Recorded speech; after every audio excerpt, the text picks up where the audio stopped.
All right, I have 6 o'clock on my computer screen, and I only see 14 participants.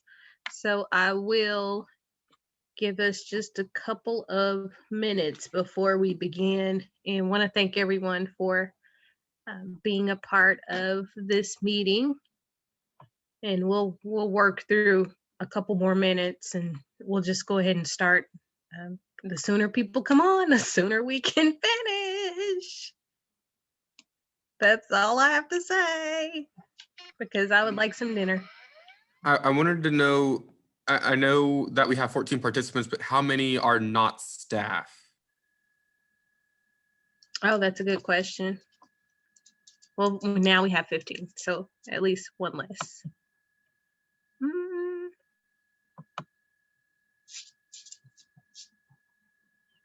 Probably more likely than not, maybe I'm going to say just a handful that are actually staff.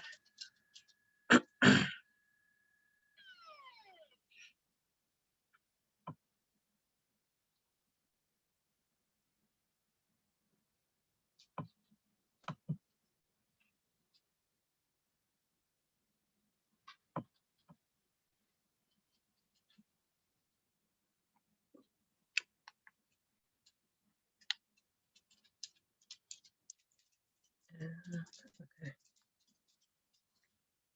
Are we able to put what was I saying? Dr. B, did we figure that out if we could put the link as far as the survey? Oh, yeah. Who has chat capacity in here? Oh, I guess I do. You do? Okay. Do you want me to email you the link right now? But I don't know if anybody else can see it because we're in a webinar. Oh. So we may not be able to, now that I think about that. Okay. Because the only feature I see is raise hand. Me too. Okay, then we'll forego that. Okay, I see about 18 folks. Counselor, you could potentially do it as a poll if you know how to do polls. But if not for this time, then I can show you sometime between now and next time how to do a poll. We might be able to do it that way. Okay. We may have a minute or two if you want to give a brief summarization. Wait, I don't even see polling as a button here for me. Is it on other people's screen? No, the host and co-host. Oh, okay. So the host might have it as an option, and I feel like I'd have to see the screen to figure it out. And it might only be in the actual setup. It might not be while we're already going. We can look for the picture though. Rabbi, do you want me to make you a co-host? Well, I'm not as familiar with the webinar piece. You can, if you want to, you can. I have no problem pushing buttons and looking around. That's why I know some of this stuff. So you absolutely can. I can poke around and see if I can figure it out. And if not, then no harm done. Okay. Then while you poke around, I'll read the blurb that I need to give everybody. If I can find it, there it is. All right, I see about 23 people, so we'll go ahead and get started. And with that, I want to thank everyone for joining this conference meeting. And I have a few announcements to make regarding this teleconference meeting. So if the video conference is disconnected at any time during the meeting shall be stopped and reconvened once the audio and video connection is restored. And if communications are unable to be restored within 15 minutes, items running for consideration will be placed on the next agenda for next month or our next meeting as far as a scheduled date via video conference. The agenda and documents are located on okc.gov. Anyone wishing to speak about an agenda item, please text 405-757-4429. Please provide your name, phone number, and the item number and the reason you wish to comment. Speakers will be allowed 2 minutes to comment. And I do ask that all participants keep their phones on mute until you are recognized to speak. Committee members will be allowed to ask questions or comment at any time during this meeting. So I will call this meeting to order, and we will start with our agenda items. So the first thing that I have on here after I call to order is our welcome. So I will want to say first, thank you to everyone again for being with us on this evening.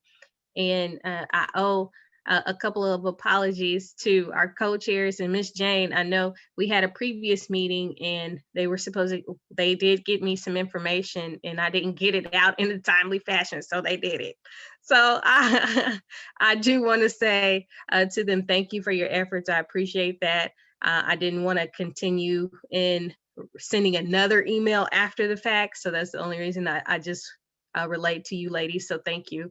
But I will say to everyone here, thank you for the work that you are doing. I know this is a long, drawn out process, but I promise you the work that we are doing right now is for a cause to reinstate a human rights task force or commission for our city.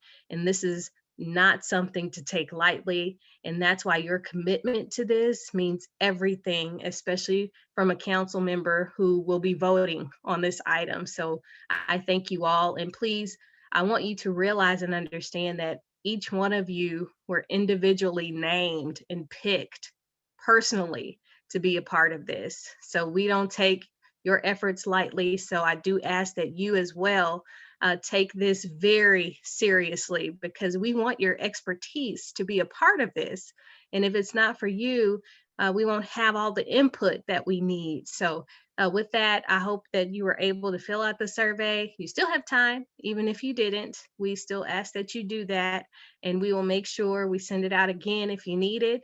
Raise your hand. We'll make sure we send it to you one more time. If you need to just fill it out while you're sitting and listening to us, that's not a problem, because we want to make sure your input is received. So I just wanted to start with that. I couldn't put all of that in an email, so now you get to hear it from me. So I appreciate again everyone being here. And again, as a council member, this means more to us for you all to be a part of this than you know. And Dr. Benjamin is also with us. Do you have any welcoming statements?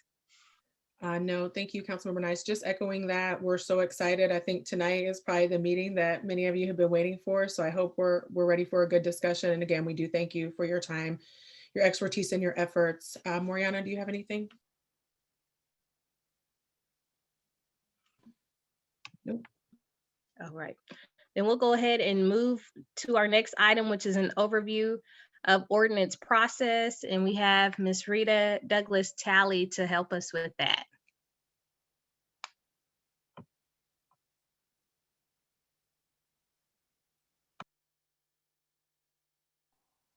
Miss Rita, you're muted. That makes for a very short presentation, doesn't it? Ha, sorry about that. I'm going to go through a very quick overview of what I have to tell you this evening. And then I'm going to go through some statutory language. At the end, I'd like for you to ask any questions that you have. I'll take notes about anything that I can't answer this evening, and I'll make sure that you get a response to any questions that you have. The first thing I want to tell you is that our city council, our municipal governing body, is authorized to enact ordinances, rules, and regulations as long as they're consistent with the Constitution of the state of Oklahoma and the laws of the state of Oklahoma for any purpose mentioned in Title 11 of the Oklahoma statutes. Those statutes describe carrying out municipal functions. For example, and of course pertaining to this evening, a local human rights commission is specifically empowered by the provisions of the Oklahoma Anti-Discrimination Act. Now, you'll remember perhaps that we discussed that before. You've been given a copy of it. Anybody that would like to have a copy of it again, just let me know and I'll make sure that you get it. But that act pertains to certain actions related to human rights. The thing that you will have as your guide is whatever ordinance is in place, whatever rules or regulations are imposed, whatever it is that the city council approves. You are assembled so that you can provide input for that. And the purpose of what I have to tell you is how it is that we go through that process. So I want to tell you a little bit also about how this will happen. We have a statute that describes how it is that municipal bodies enact ordinances. And I told you, as long as they're not inconsistent with state law or the Constitution, they're allowed to happen. The other thing is the process for an actual ordinance. Once you have a draft that you're comfortable with, there will be a public meeting about that ordinance. The members of the public will be able to have input, discuss whatever portions of the ordinance they would like to do. And then once all of the discussion has been had on it, the council itself will take a vote on the ordinance that you propose, or whatever ordinance ends up resulting from the ordinance that you propose. And I'll tell you that sometimes what happens is you go into council meeting with one particular ordinance, but because of the discussion that takes place, sometimes it's amended on the floor. Sometimes it's sent back to staff to make particular adjustments to the language that's proposed. As far as when it goes into effect, every ordinance goes into effect 30 days after it's passed, unless it's passed with an emergency. And an emergency means that there's something that is so critical about that ordinance that it needs to take effect immediately. And those emergencies are to preserve the public's peace, health, or safety. And those are pretty broad areas. But if there is something that says this ordinance needs to go into effect immediately, then the council would consider whether or not that was an emergency, and they would set forth the reasons that that was something that should become effective immediately. All ordinances are published. You might have noticed, if you ever watch council meetings, that an ordinance is introduced.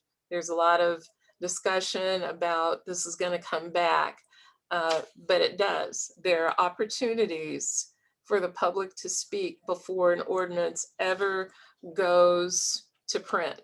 I mean, there's just nobody in the public could ever say they didn't know, they never heard of it. It is published in the Journal Record, and it is available for everyone who would like to hear about it to hear about it.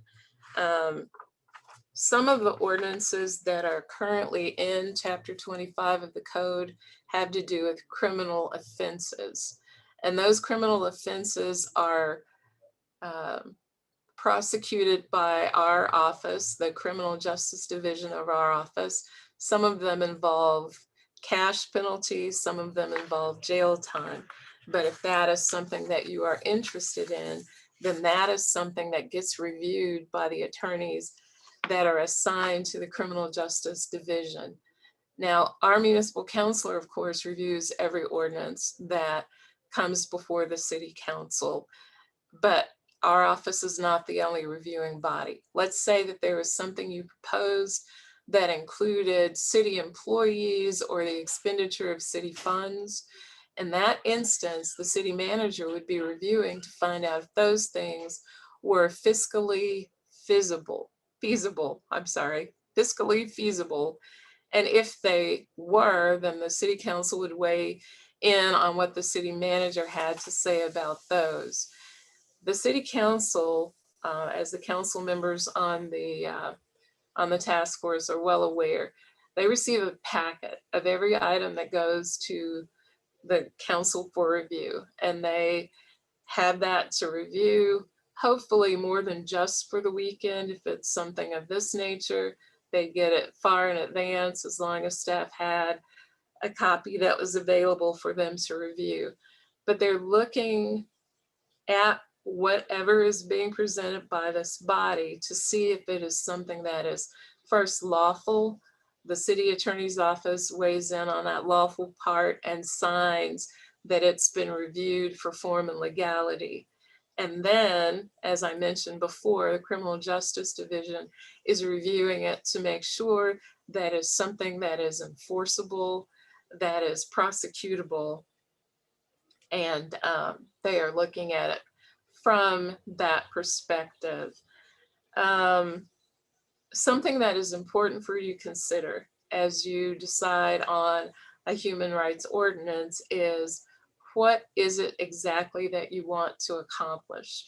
Do you want to be a body that attempts to regulate against discrimination? Do you want to be more of a mediating body? There's a lot for you to consider, and I'd like for you to kind of look at those kinds of things as you review any kind of a proposed human rights ordinance. Some of the things that you may want to see in an ordinance are things that are preempted. The attorneys that are on the call will know that that means that some other branch of law has authority over that, and that a local human rights commission does not have authority over those things that have been determined to be preempted. For example, as we talked before, there is a civil rights enforcement division in the Oklahoma Attorney General's office, and they have jurisdiction over everything. If they decide they would like to take a case that appears before the Oklahoma City Human Rights Commission, then they are allowed to do that. And if the Oklahoma City Human Rights Commission refers a case to the Civil Rights Enforcement Division of the Oklahoma Attorney General's office, then they are allowed to do that. But they have to keep in mind that once a case is referred, it can't be taken back. Once it's at the Attorney General's office, it is there. Again, what you want to do is decide the function of your ordinance. An ordinance, of course, is the law of the city. So do you want to educate the public? Is it necessary to have a punitive part? And if there is, what kind of a punitive part do you want? Do you want there to be a fine? Do you want there to be jail time? Do you want there to be, what is it that you want? And is the thing that you want consistent with state law regarding that particular topic? There are so many things to consider as you draft an ordinance, the style of it, how it is that the thing that you propose is actually carried out. Let's say, for example, you said that you'd like to have a human rights department. And so you create an ordinance that establishes a human rights department and has a staff of 30. That's something the city manager would have to look at to find out if it is financially feasible to do. And any ordinance like that would be reviewed by staff before it was presented to the city council. So we are here to work with you to let you know certain things that are legal, that are feasible. If any of you have any questions about the process itself, you can ask questions now, you can ask questions later, you can email our office, call, any of that that you would like to do. Are there any questions now about how it is that an ordinance is created or the ordinance process itself?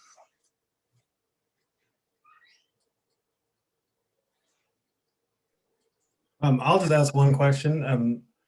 Have you read the draft that we've put together, and how far off is that from being something that would be like for you to, actually turn in? I did read the draft. We have reviewed it in our office. There are a lot of really, really good things in the draft. There are some things that, while they are wonderful, are not necessarily consistent with state law. So we would have to make a recommendation to you about those things. The idea is that you draft as a committee what you'd like to see. and you should always feel free to do that thing. We are here though to guide you. So once you have down on paper the thing that you want to see, then what we can do is take you through each piece of it and tell you whether or not it is legally feasible. So some of the things in the proposed ordinance, sure. Some of the other things, more than just the legal office would need to look at. Some of those things would need to be looked at also by the city manager's office. An ordinance does not go to city council cold. It is reviewed by all necessary staff before it ever makes it to the city council. Does that answer your question? Do you have any other Yeah. questions about that? Thank you. David, I see your hand is raised. Just to that point that you just made, Rita, so say that the city manager, for instance, disagreed, or I should say, felt that there maybe wasn't enough fiscal ability for the city to, say, have a staff person. Uh-huh. And we, even though, that was stated, since we do have council members who are here, if there were council members who felt that there was, that the council does have or I should say the city has the ability, maybe just through a different means, to have those funds, would it still be okay for us to propose an ordinance that does, basically require the city to have city staff, even though the city manager does not approve of having staff?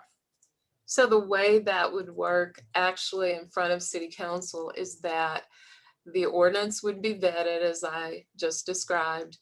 If there was a possibility for, let's use staff as an example, for there to be staff, the city manager would outline how it was that would happen, whether or not that was actually fiscally feasible.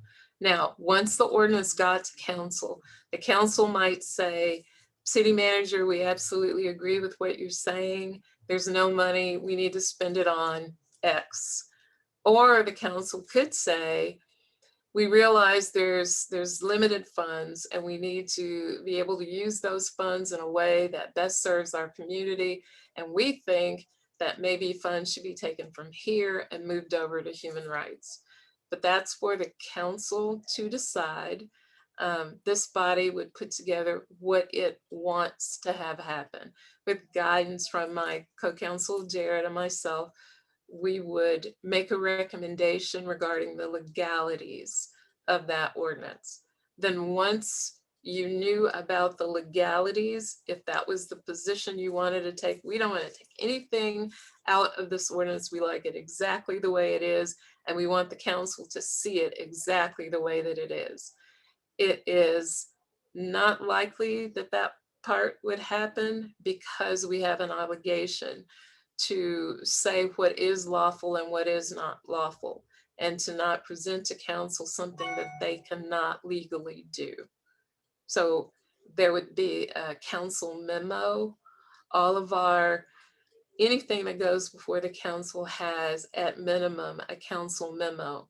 Often there is a presentation to council that outlines exactly what is being proposed.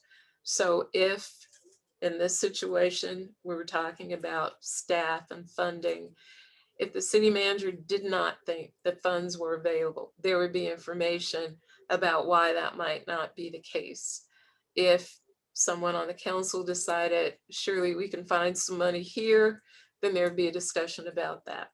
And there would be a vote, and action would be taken at the end of that vote. Is there anyone else that has a question? If you decide later that you have any questions, my email address is on the front of your agenda, as is Jared Beatty's.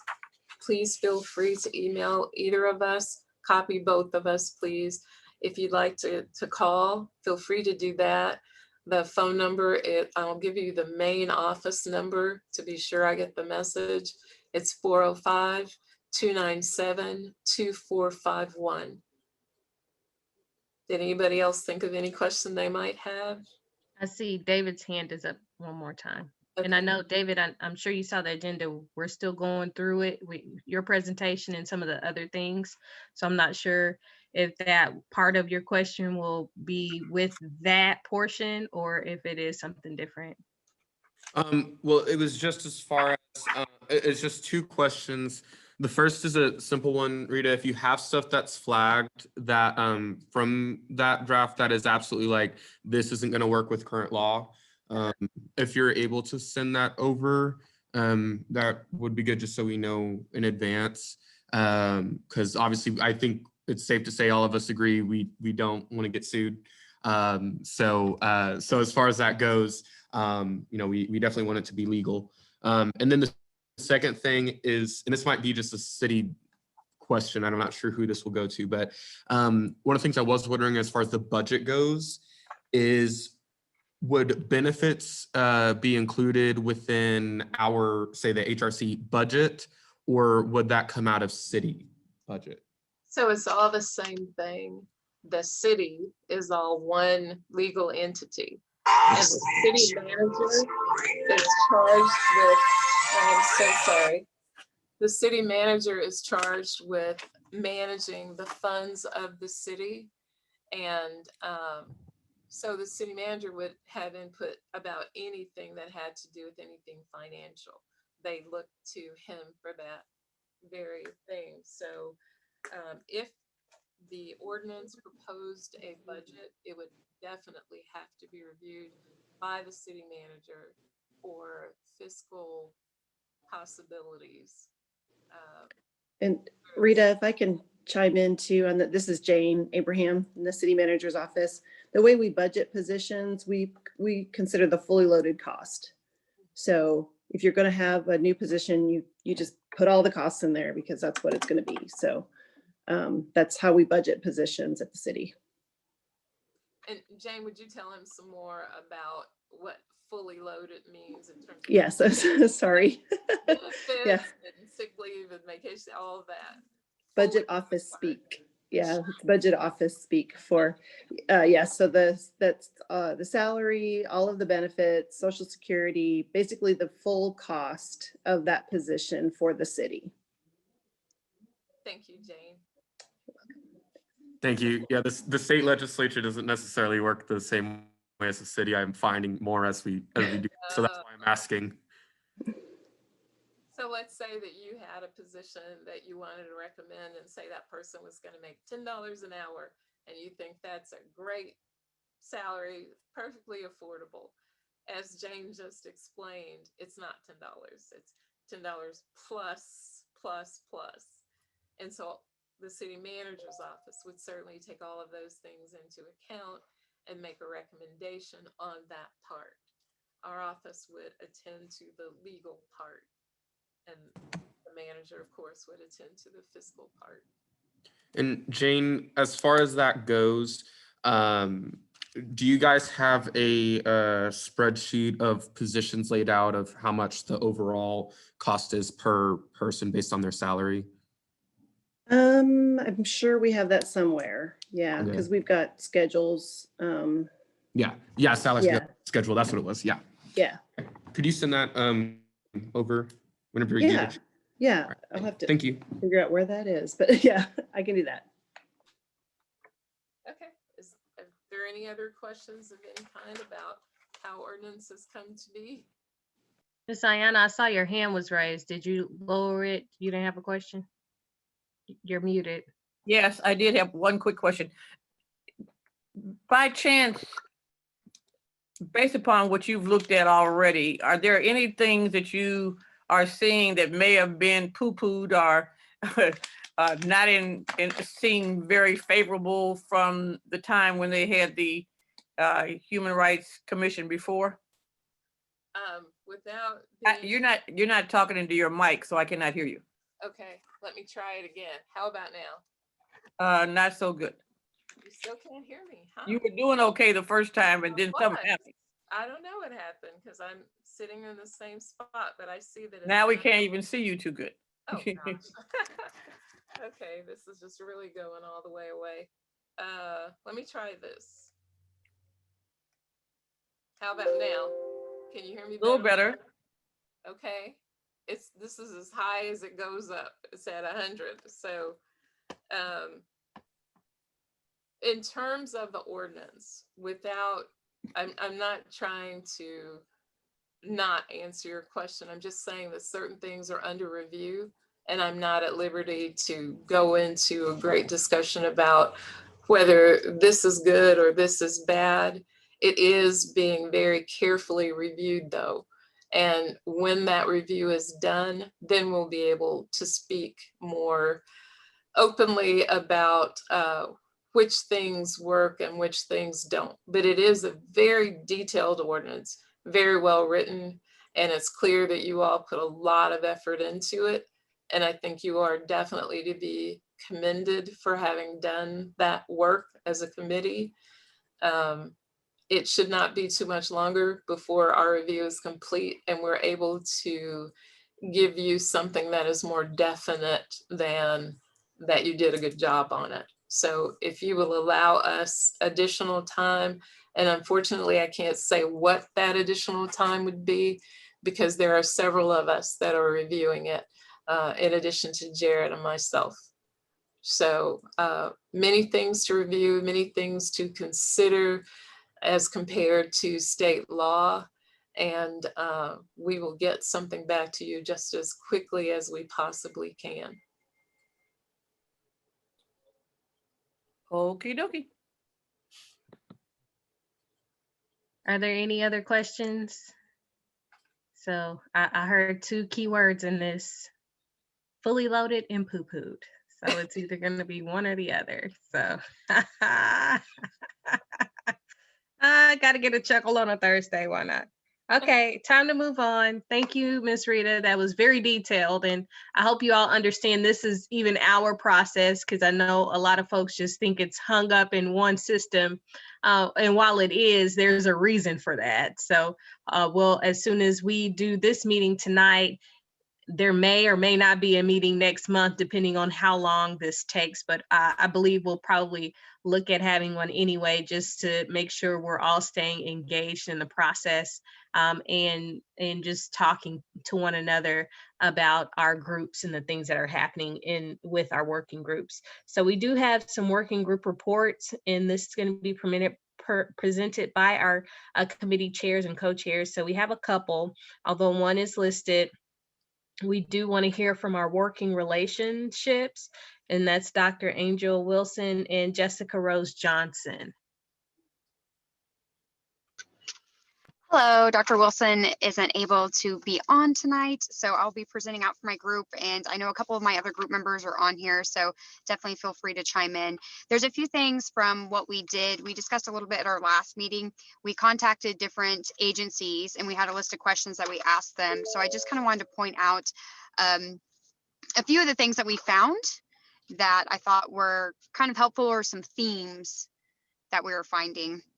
So one of our questions, we asked, does your office have an official definition that you use for determining if human rights were violated? So this is something that I personally found interesting. Is the answer was almost unanimously no. So there was different reasons why no was given. Things like context matters. So in regards to what the complaint is, there were also things like the difference between legal protections versus lived equality. So how we are viewing what these rights are. There was mention that a definition specifically for human rights violation, no, but there are definitions specifically for things such as workplace discrimination or Islamophobia. Those kind of things are defined. It was also brought up that the rights that the courts have determined based on US and Oklahoma Constitution, that gets brought up a lot when it comes to defining the human rights. And that was also mentioned that it would be great to come up with a definition of human rights. So like I said, I found it very interesting that most everybody said that no, they themselves do not have a specific definition, that it really determines on the situation itself. We also asked questions like, what supports do you offer? A lot was resources, advocacy, checking into the law, being a voice. We asked about education programs. A lot of groups are getting into their communities and doing education programs, letting them know what the law says or just more about their organization and how they can help if someone does feel they had a right violated. We asked, are there human rights that are protected under civil rights legislation that your agency sees as insufficiently enforced? This was also one that I found very interesting based on our responses.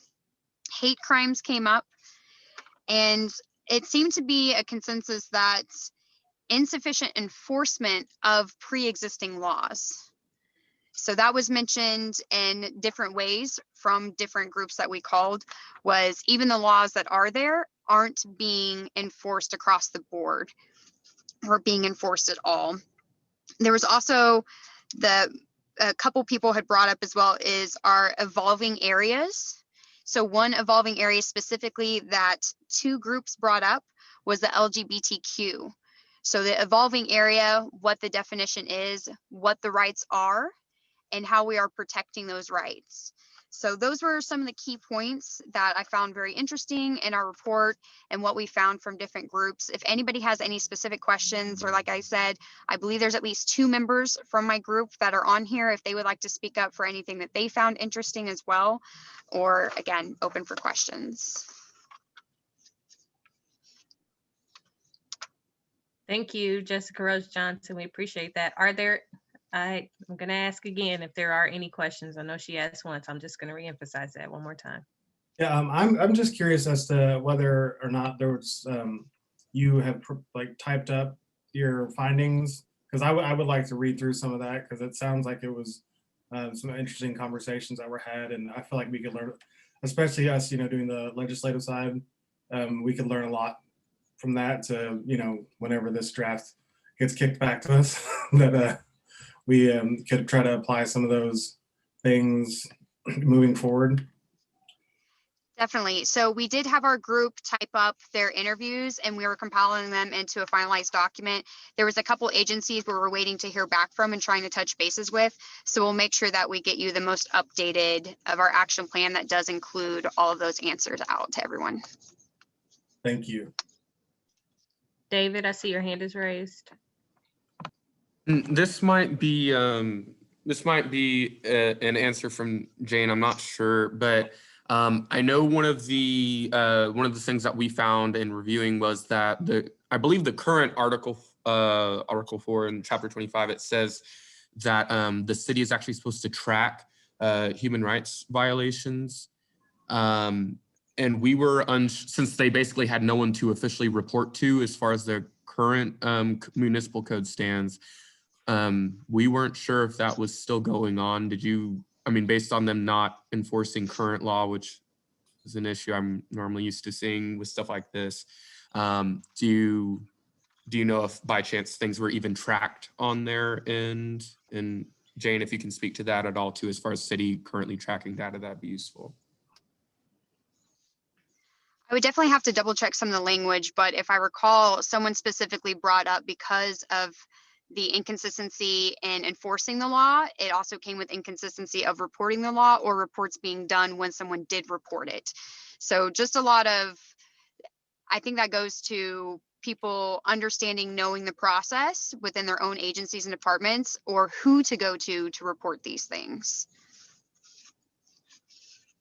And to your point, Jessica, I'm curious, I see Major Butler, I'm curious to know, as even for our city structure, maybe some of those reported hate crimes that we've had in our city, or how those have been enforced, or how people may define, or you all may define those certain demographics. And I may just be talking in circles though, but I know you may not know today what that looks like, but is there a way for you to help us with that information for them as well?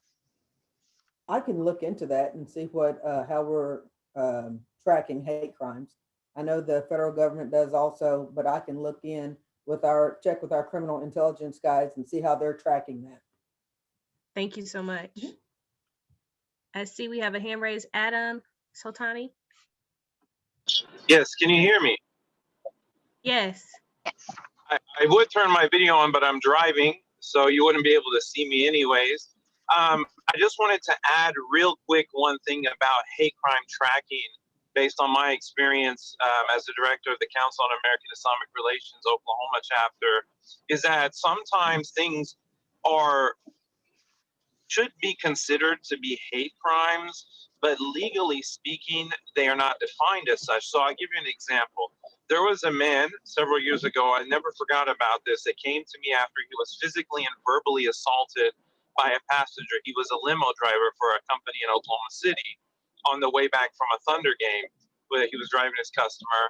And a customer physically, verbally assaulted him and called him all kinds of names, including terrorist, and told him to go back to his country and so on. By definition, that was a hate crime. However, because the man was intoxicated, as I understand it, and I'm not an attorney, the Oklahoma law did not allow him to be charged with a hate crime. So I just want to bring that up as a point that sometimes hate crimes are not logged as hate crimes because of the law or the way the law is written. And so I think, something to consider is, having an opportunity to track hate crimes that may not be legally defined as such, but still fit the category.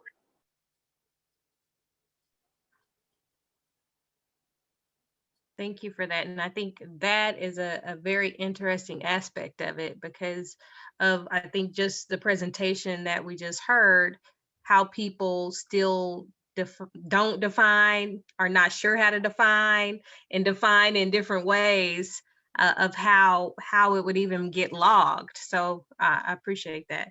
I see Rabbi, and then I see Mariana. Thanks.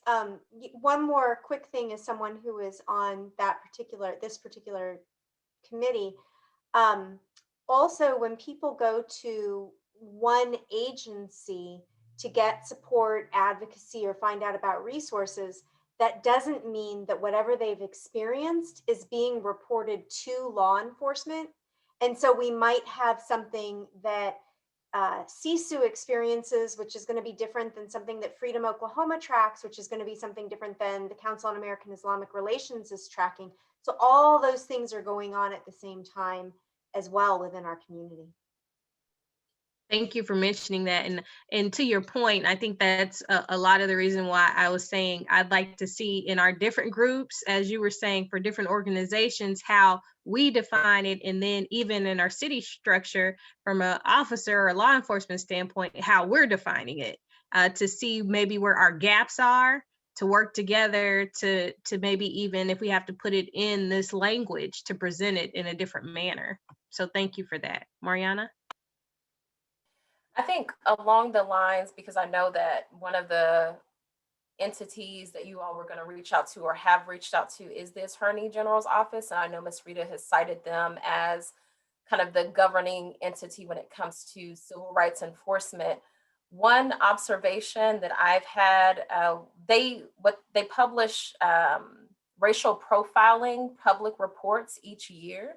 And between 2013 and 2019, there were 7 annual reports that were released detailing over 70 cases related to public safety concerns, specifically the belief that police action was taken due to racial profiling across the state of Oklahoma. And only out of the 70, only 1 was referred to the FBI. The others were found no cause. Overwhelmingly no cause, no probable cause. And I thought also under our former AG, the complainants' names were actually publicly released in those reports. So I'm not saying that as a criticism, I'm just saying as a fact that those reports are made public. And so even if we do have working definitions, I think along the lines of enforcement for people to feel safe when it comes to reporting and actually to think that, I'm going to report, but actually something being done. This is one area where I feel like there's definitely some need.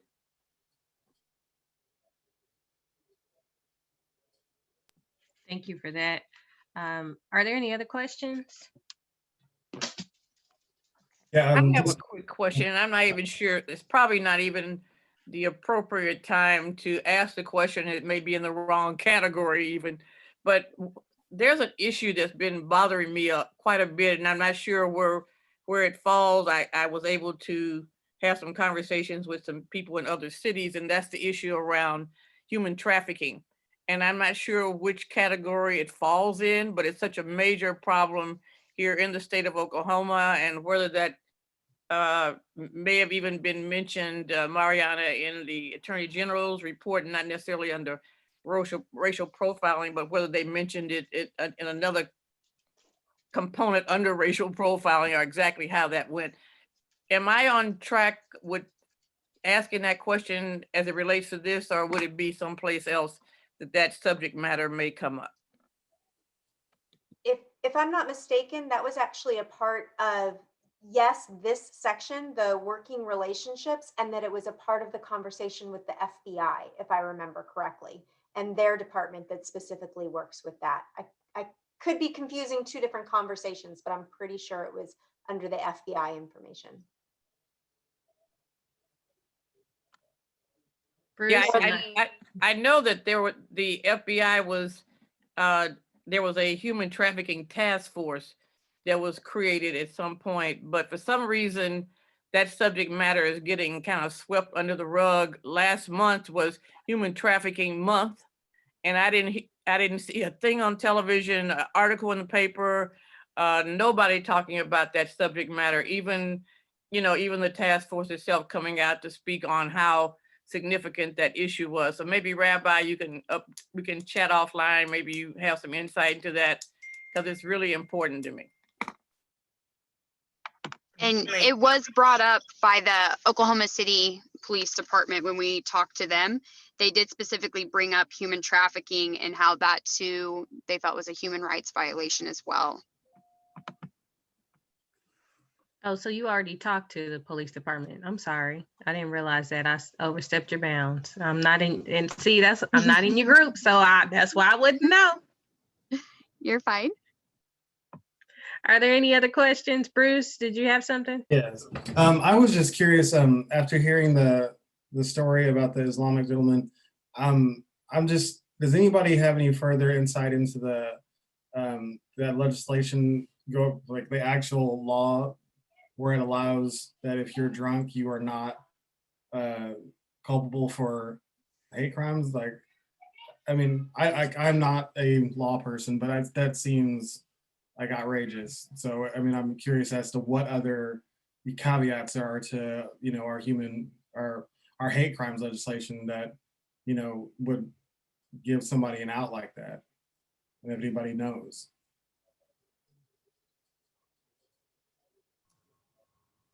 I'm no attorney, but usually like within law enforcement, we're looking at the intent. When you start talking about intoxicated, you're judging someone on the level. And so usually that's litigated in court. So as far as, on the scene, we would be arresting for the intoxication.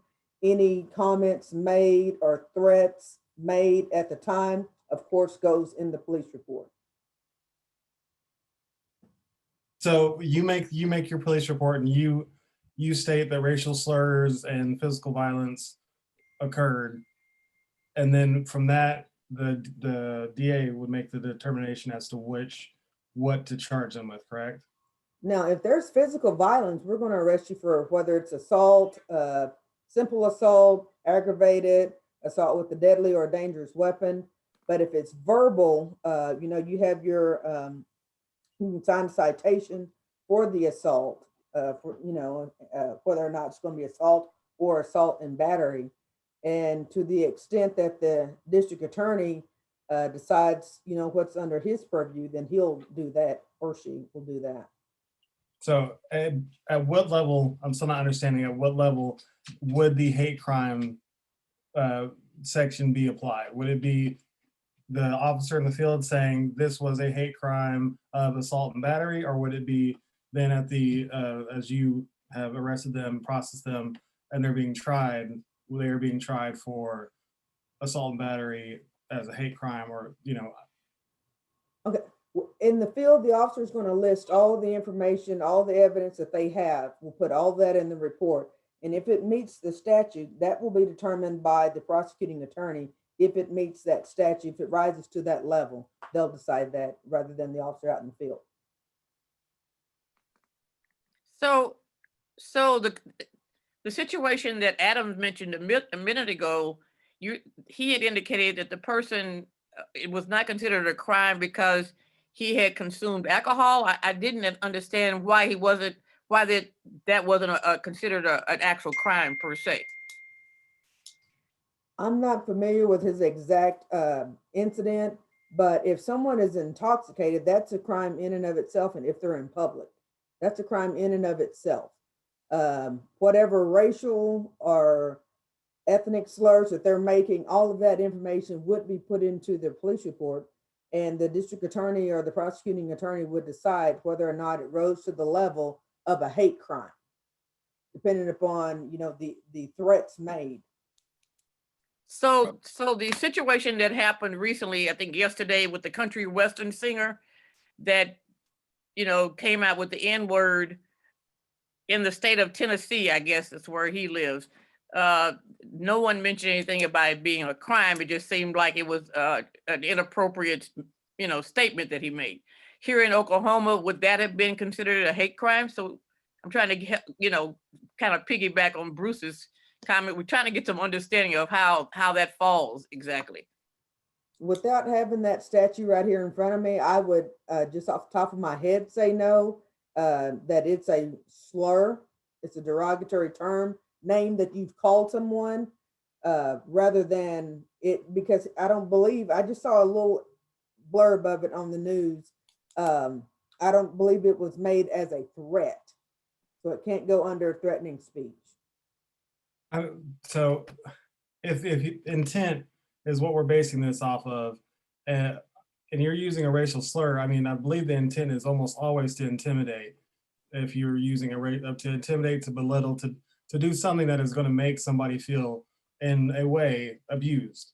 So in that, to me, it kind of seems like a slur could easily fall under intimidation, some sort of verbal abuse. I mean, I'm thinking of, like, I'm not a legal speak person, but I just, you said intent, and that's me, just says racial slurs. There's a whole bunch of intent as soon as those words start coming out, and that's our municipal council. She raised her hand, so yes, I'm gonna defer to her for this. I hope you can hear me better this time.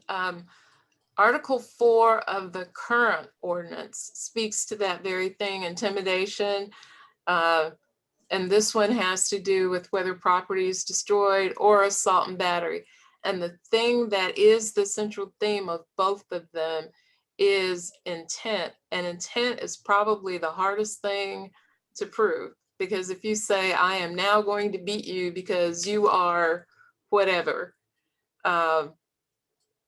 you know, and that's what the person hears. There was a case not too long ago with the young man that was beaten at an apartment complex. And he said that that's what he was being called names based on, I think he was, I don't know what his protected group was, but he said that's what happened. Each case that comes before a prosecutor has to be reviewed on the facts of that case alone. And while it might appear to the public that intent is obvious, it really will depend not just on what happened and what was said, but what witnesses heard. Very often things turn into what one person said versus another person said. So each case is reviewed that way. I'm emailing our chief prosecutor right now to try to get you some more information about all of this. It's not something that happens often, is what I've been told. And we don't know if it's because people don't want to come forward and say this thing happened to them because of their membership in a group, or if it's because it's just not provable.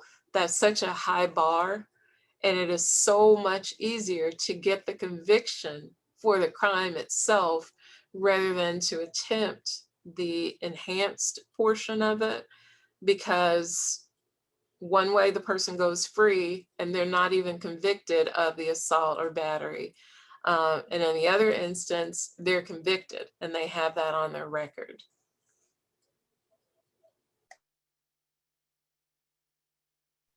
I'm kind of starting to feel like this is a whole nother task force topic, because I mean, the number of issues I have with what was just been discussed is starting to kind of pile up.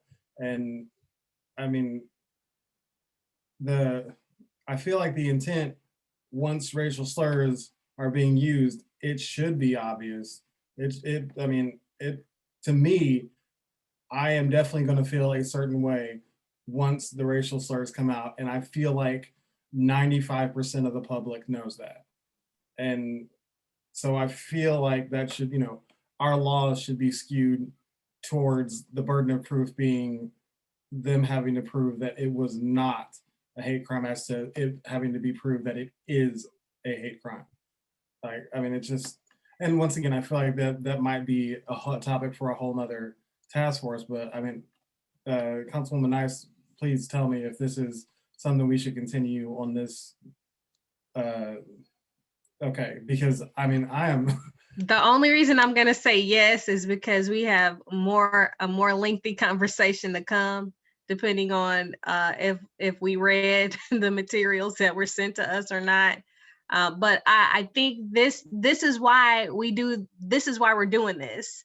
So I think that's the most important piece to understand of why all of you were chosen for us to do this kind of work, because we have to look at all of these things, even the things that we can put into this ordinance, and obviously the things that we need to further advocate for on a state level to do better and to redefine more in depth of those protections that we want to see pertaining to the things that we know we can't put in this ordinance. So I appreciate the conversation that we're having, but I'll allow David and Rabbi, if you have something, and then I'm going to stop y'all right there just so we can push it along, because I'm telling you, the last time we had this conversation, as far as what we're about to talk about, it took us 3 hours, and I don't want to keep you all that long because I didn't make enough hot tea or coffee, and I don't have a cherry Pepsi in front of me. So I might be a little grumpy like the Snicker commercial. So I just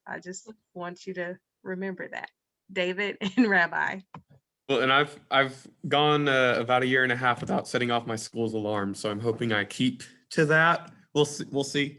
But anyway, my question is actually for Rita. It's to some of their points. I know that we have our actual or perceived for the protected classes. Is there another sort of, another sort of recipient situation where it's more of they did use a racial slur or xenophobic slur, whatever, and then as a result of that, it's not that they had the intent to be racist, it's that they were racist? So what I will tell you on that is that each and every case is very carefully reviewed by the prosecuting attorney. And each case, no matter how similar it seems, each case is different. The facts might seem to be identical, but they are not. So I would tell you that whatever is presented for review for prosecution will be carefully reviewed on a case-by-case basis. We really could not give you a general blanket, if this happens, then definitely, because each case is different. But we can discuss it if you'd like to call me. Rabbi Harris. I quickly want to go on record as making the offer that, Counselor, if you would like a session set up for this task force, with the FBI's Education Outreach Department. They have a great presentation about hate crimes. They're really terrific about answering exactly all of these questions. And I would be happy to be a connection to get that set up at some time outside of a regular meeting time. Because the additional thing for us to remember is that not all classes or categories that we might be thinking about in terms of human rights violations are even covered under hate crime statutes in the state of Oklahoma. So holding both of those things, really understanding that hate crimes piece and understanding that there are violations that may be egregious and that immutable characteristic isn't protected. But if somebody from the office wants me to set that up, I'm happy to do it.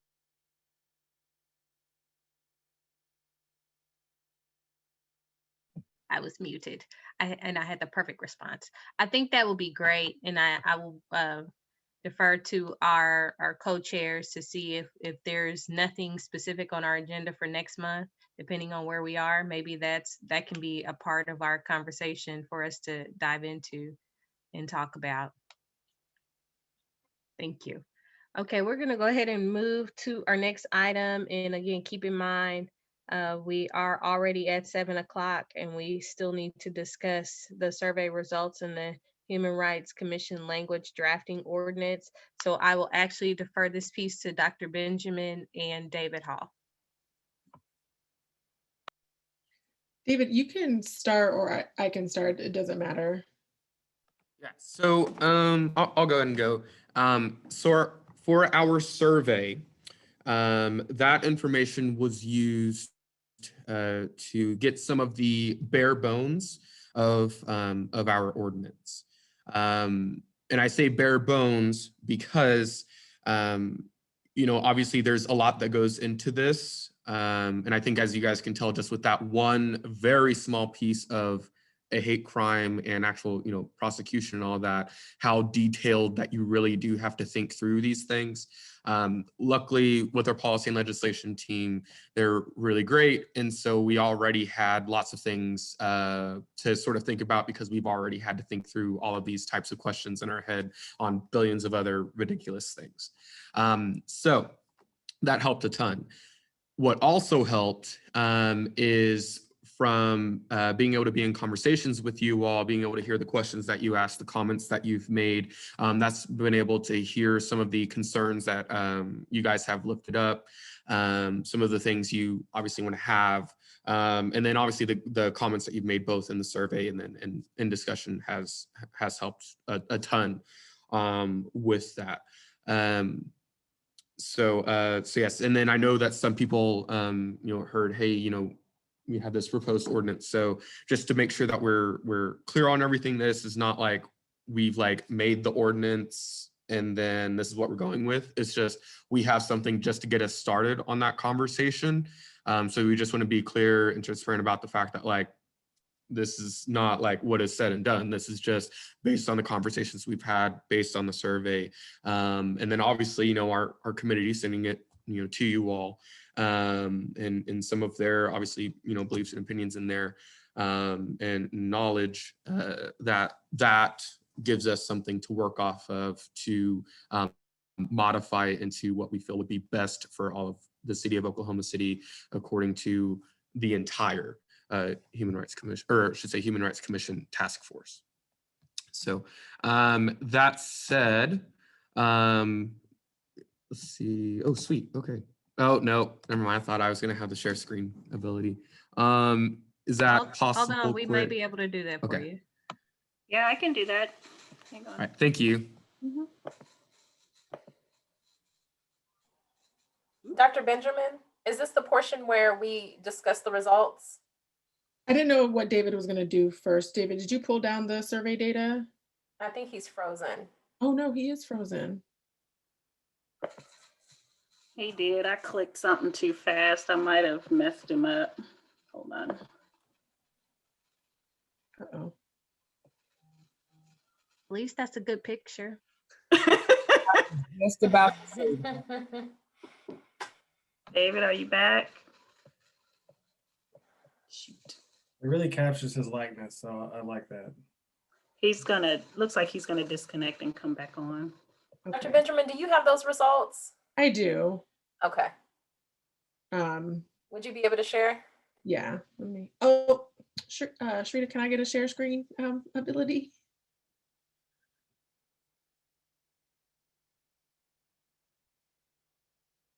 Oh, co-host? Hey, Okay, you should have okay. share screen at the bottom now. Okay, thank you. Yep. All right. So I did pull this down before noon today. So hopefully, oh, that's not right. Present, sorry. And so I won't, I mean, I can make a PDF of this and send it to the group as soon as we get off the call. But first, if you took the survey, you know that there were just some basic definitions. So I won't read them all. But again, I can send them out. But I think, hopefully just, briefly as possible, sort of, thinking about what are some of the areas that you envision HRC providing policies or protections for. Again, mark all and apply. And sorry, I will have to go back in and, these don't, I love Google Forms, but sometimes it doesn't do everything you want. But you can see that some of the main stuff was very popular, right? So people added other things. Human trafficking got 1 vote. Can you guys hear me? Oh yeah, David, Oh, sorry. there we go. Okay. I was just presenting. Is this what you were going to present too? Oh yeah, you can go ahead. I was just gonna try to speed through it a bit more, but I mean, if you have that stuff there, I can just. Yeah. And I was telling them, I pulled Yeah. it down at about noon today. So if anyone did it after noon, you're not in here. So right now we have 22 responses. So to Council Member Nice's point earlier, if you haven't done it, please do it. You'll see. So yeah, I'll just go through it. When people ask about the protected classes, you can see again, mark all that apply. You can sort of see where people landed. I just put the additional comments. Again, I'll make a PDF of this and send to people. Thinking about the powers, people really wanted to be able to advise and recommend, pseudo-judicial, educate, mediate and reconcile. So those were the things that were very popular. Again, sorry, I'll pull the data down differently, but this I think is helpful. So thinking about, should we have a staff, right? 77% said yes, that we should try to ask for a staff. So to the earlier discussion about what that would cost, I think that that's something we really should look into. So we should, appreciate the schedule for what that would be. So when we make the proposal, it's clear to the council what we're asking for. Let's see. Again, just a bunch of language, which I copied in. Who should screen? It's pretty split, right? So here again, this might be a place for some real discussion about sort of what's the process going to be like, which if you remember from our working group, there are lots of different ways to do this. So we should think about that. Again, 50% said HRC should handle all issues regardless of staff or committees, right? So there might be a place where it's building towards consensus. Here, a little bit closer, considering the duties and powers, what should the HRC do in conjunction with staff? There's some people saying committees, so I think that's a place for discussion. The number, I think this is probably a place of tension. So clearly you can see 40% said 9, but not an insignificant number said 11. 7 is very popular. So I think, again, this is just a place of discussion. And I think that there are lots of things that we should consider when we think about the size. One is capacity for people to come. What's the quorum going to be? What's the number to vote, to move things forward? I think all of that sort of stems from this. Again, thinking about how should we select people? Here, again, it's not a clear consensus. I don't even remember what that was. Oh, sorry. Representation by wards, and I'll have to look. Sorry, I do hate Google Forms sometimes. But then terms. So 3-year terms is again 50%. There might be some consensus, but 2-year terms are also a popular option. If there should be term limits, a full quarter said no. 45% said 2. 18% said 3. So we'll have to discuss that. And I think that's it. So again, I can try to bring this data down. I like the visual of it in some ways, but when the bars get long, you can't see everything. So David, hopefully that set you up for what you're going to go to next. Yes. So, and this is where I say again, like we with our drafting ordinance that you'll see, and I'm sure since Rita is on here, that some of this might be able to change, and Jared on here, this might be able to change in real time. And I say some, but really it's, I think, probably one thing that might differ from some of the survey results. And this is where I say us as a committee chose some of this, knowing that disagreement is going to happen, knowing that, that's what voting is for. And so as far as that goes, obviously, if people would like, as an example, the membership to be something different than, for instance, that 9, or I should say, yeah, that 9, or would like it to be, just putting a crazy number out there, but say 100 people, that is what voting is for. So that said, I do want to share a couple things. I don't need to share my screen for this. I did want to share a couple things. The first, and let me ask this real quick, Dr. Benjamin, before I start, would you like me to go section by section and doing questions and discussion between each, or would you rather I just do the whole thing and then discussion and questions?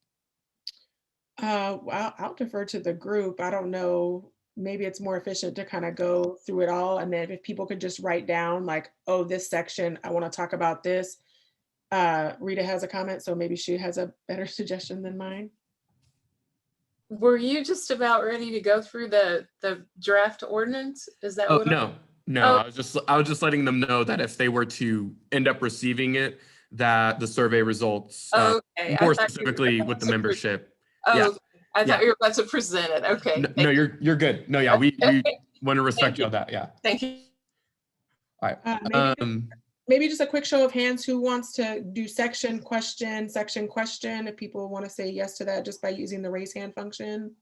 I think just as a point of clarity, what are we about to go over? If it's, you went over, Dr. Benjamin, the survey results, I was about to say Dr. David, prophesizing over your life. David, what are you about to go through? I think that would help us because some of this information is sort of detail oriented and we don't want folks to get lost. So what are you about to go through? Well, the first thing that I want to go through is more just to sort of have it quote unquote on record of how people feel, because we know that from our stats, we only have half of the people who have responded. Right. And so we need sort of an on record, this is what people want for, protected classes, for instance, for duties and powers. Definitely the membership, I'm going to wait for that one just because I think that one's probably going to take the longest time. Okay. Right. So as far as that goes, that's more of what this will be for. I'm just going to kind of discuss some of the things for people to think about very briefly, either based on the survey or just in general for them to think about. And then from there, we will choose what things we want to, like I said, sort of have on record for us to have so that the city can move forward with a more official consensus from us. Okay. All right. So the first that I want to look at is, let's first talk about the duties and powers. I think that one is probably going to be the simplest, sort of talking about what do we want the HRC to do. Now, as you guys saw in that data, and actually Dr. Benjamin, if you're able to have that up still so I don't have to go through that again. Felt like I was lost in the Milky Way or something. Anyway, with that data, I looked and basically 1, 2, 3, 4, 5, 6.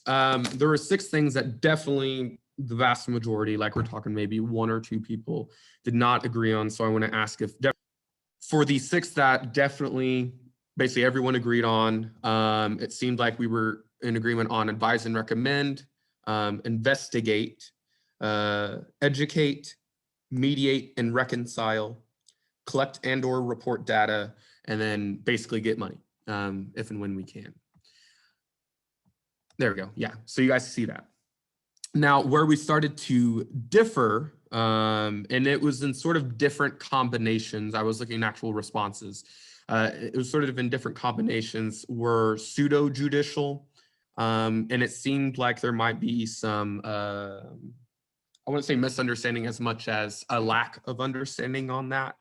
And then partner and or refer to different agencies and or services. And then advocate was the other one that it seemed to fall a little bit behind. Not a ton, but definitely enough to not be a definitive. Everyone pretty much agrees about this. But it did not seem that there was anything that most people, or even I would say, I would say most people were against, other than possibly that pseudo judicial piece. But again, I think that that sort of goes into potential of lack of understanding. And with that lack of understanding, I was actually going to ask Dr. Couch if she'd be willing to explain that a little bit for us, since I'm sure that you would probably do a better job than I would. Thought I saw her on here.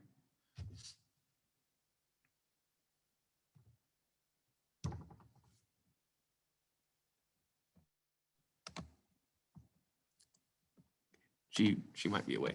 Okay. For pseudo judicial,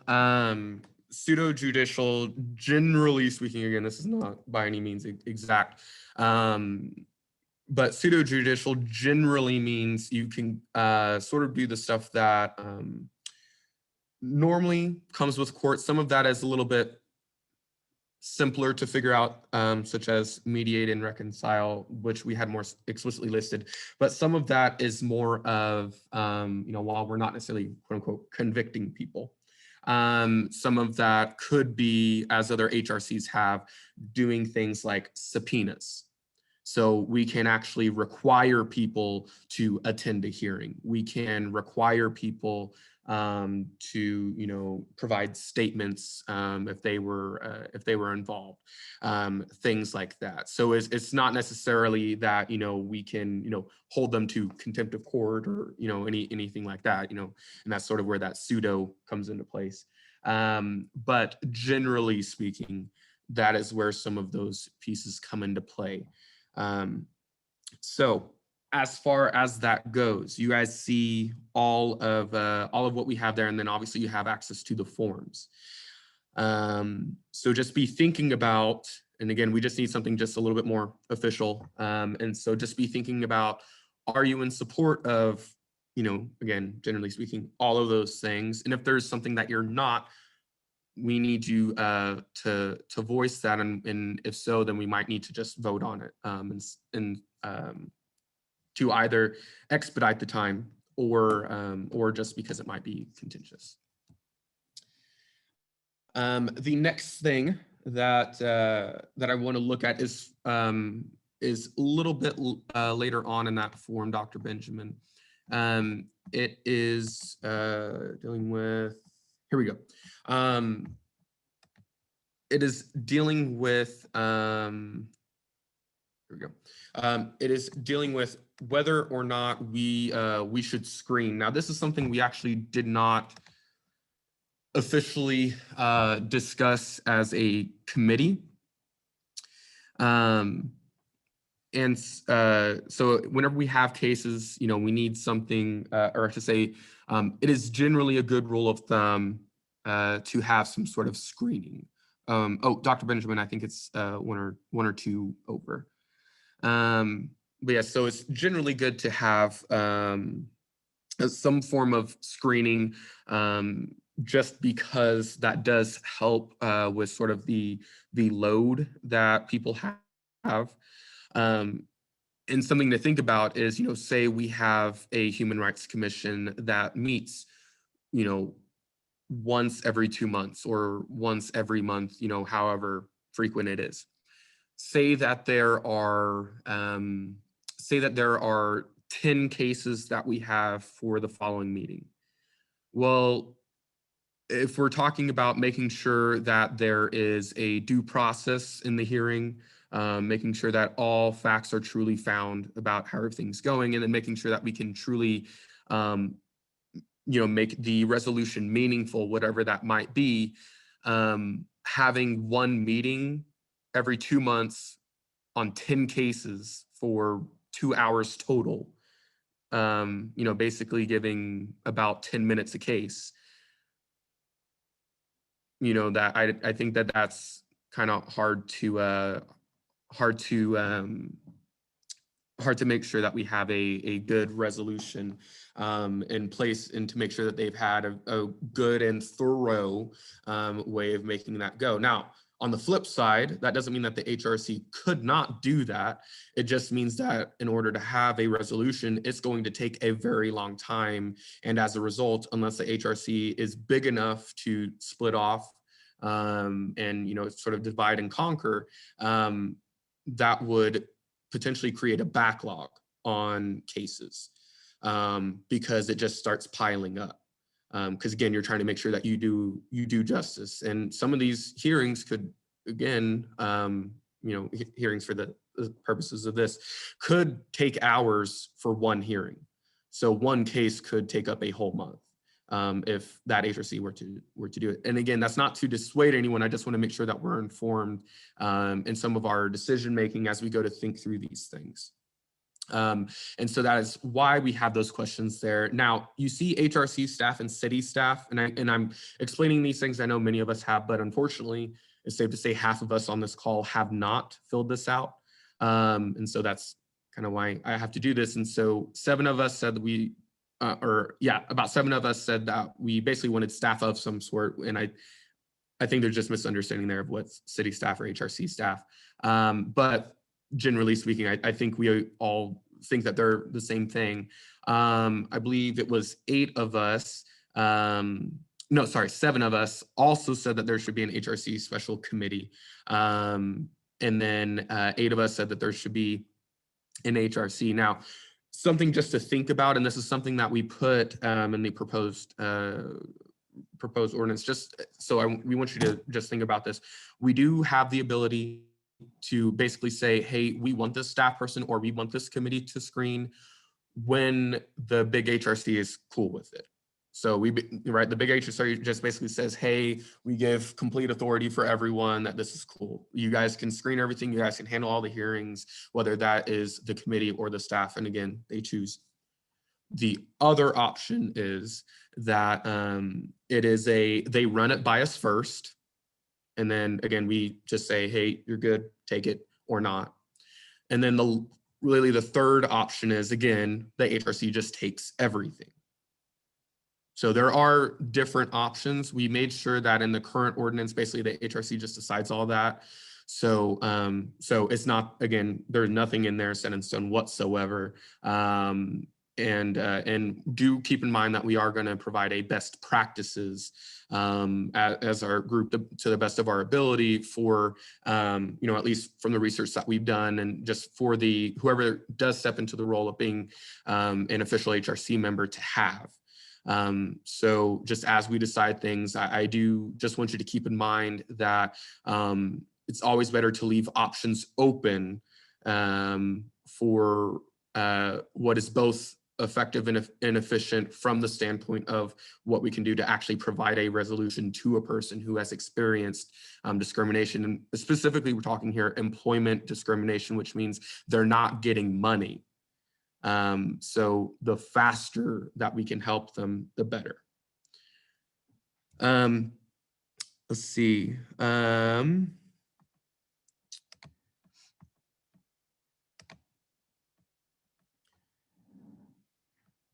And then another thing that we seem sort of split on that we are going to need to discuss is right now, it looks like about half of us have stated that we want the HRC, even if it was staffed, we want the HRC to handle everything. So even if it was staffed, currently half of us have stated that we want the HRC to handle everything. Now, with this, I'm not completely certain if this means that the HRC as in the HRC quote unquote department or in HRC staff person. And I think we'll get some clarity from a discussion on that. But currently that is what it says there. So not just cases, but any advocacy that we choose to do, any investigations we choose to do, any education, any partner or referrals, mediate and reconcile, advocate, collect and report. So it starts to get to this point of what does the staff person do if the HRC person is or I should say if the HRC people are handling everything? Because 19 people said that they want a staff person, but then 11 people, half, said that they don't want the staff person to do anything. Right? So again, this is something that we really need to think through what we're talking about here. And again, I think maybe we'll get some clarity on that as we go, because those numbers stayed pretty clear even when we went into that next question of if it was completely volunteer based, meaning there would not be a staff member and it would be solely on, you know, those meetings we have however often. Bruce, I see you have your hand raised. Yeah, I just wanted to suggest that maybe we stop and talk about some of this stuff as we go along, because I mean, I've been going through this stuff with you for the last couple of months, and I'm getting a little bit of information fatigue at the moment, and I know the stuff. So I think maybe some other people might be getting a little overloaded if we don't start, you know, hashing some of the things out before we continue on and keep stacking. That's just my opinion. If you guys disagree, then we can just keep pushing through to the end. But for me, that's I would got to address it as I hear it, or else I'm gonna forget. I agree. That's fine with me. I just want to refer to the chair on what we're doing on that. So if we want to discuss that, that is great for me because I can start crossing stuff off my list. And that's what we're here for, to be productive and have some feedback and input into the process. Absolutely. The first item that you discussed were the duties and powers, correct? Okay. Yes. I see some hands raised. Councilwoman Nice, I'll hand it back to you.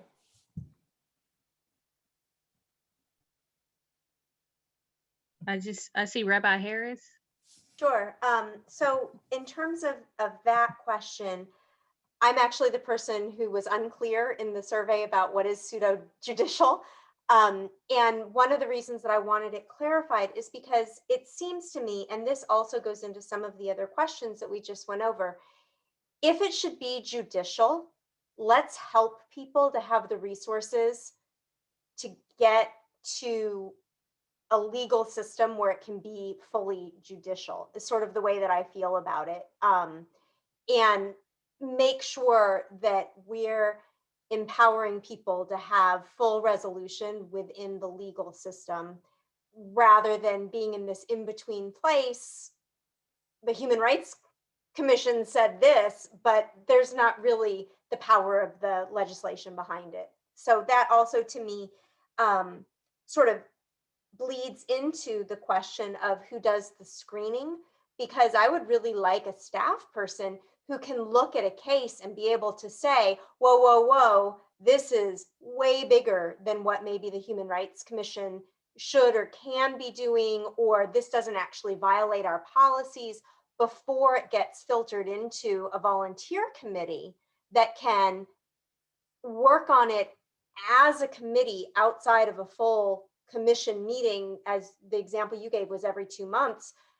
Just because the big full commission meeting is every 2 months doesn't mean that I, as a smaller, or whoever is a smaller committee member, doesn't have on my calendar every single week I'm getting together with these people and doing the work that's passed to me from the staff person, because I'm specializing in, to use Ayana's example, human trafficking, although that might be one that I would say that's got to go to the law enforcement, you know, whatever it might be. That's my answer to both of those. So, so yeah, and I definitely think that is something for us to think about. Now for the screening process, like I said, there's a few options there. So, and again, this is all up to you all of what you want. Now, you could have a staff person, and again, all of this can change just based on what the HRC wants, right? But you could have a staff person doing all the screenings as they see fit, whatever that is, whether that's the HRC giving them guidance, whether that is we have guidance put in place in the ordinance, whether that is them just choosing what they believe, you know, is good enough for them to handle.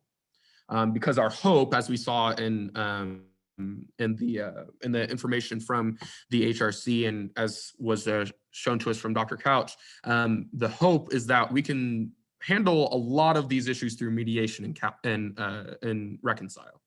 And so that's where it's, again, the sort of that screening piece. We don't necessarily need a hearing because it's being mediated. That's not to say that, you know, we wouldn't, you know, have the case going to someone like, again, like a staff person, or that case wouldn't be reported out. It's just that we don't need to have a full-fledged hearing. We don't need to, you know, draw anything out. People are cool, you know, talking these things through on both sides, right? Because it does need, you know, and I think many of us agree that it probably needs to be a both sides situation at the very least, if not the, you know, the person who is the victim, right? Now, another option is that you could have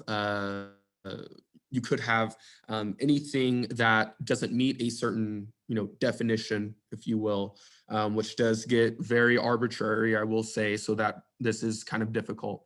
But anyone who doesn't meet a certain definition, if you will, or level of discrimination, so it's sort of a, well, they did discriminate for the most part. It seems like it's there, like it's sort of a, like, well, this person got chosen because of their name, right? Because their name didn't sound Hispanic, right? And so because of that, they didn't get chosen. And so it's something where like that is, although to many of us is not as vague, in other, you know, with other people that might be a little bit more abstract to them. And so in a situation like that, that might be something where maybe they move on to, you know, move on to the committee, or again, move on to the commission to start from square one instead of them handling it, because it's not a situation of, you know, they, you know, said a racial slur in the meeting and then in the interview and then sent them out the door because they were Black, right? Which is obvious and fairly easy to handle, because, right? But in those more vague situations, that is where sort of those things could happen. Another option is that you could have, for instance, rather than the big HRC determining what is good or not to pass on to them, we could have a committee, and this is how many HRCs have functioned. They could actually have a committee designated for cases exclusively. So, and again, through that staff person could screen things here and there, and basically, as I've seen in that way, very often if it's not going to be handled through mediation, it goes straight to that committee. And since most often it does get handled through mediation, then that allows that committee to sort of be able to, you know, just take it, because they do have that time. And as you said, they're able to meet more frequently because they don't have the role of being, you know, the official HRC.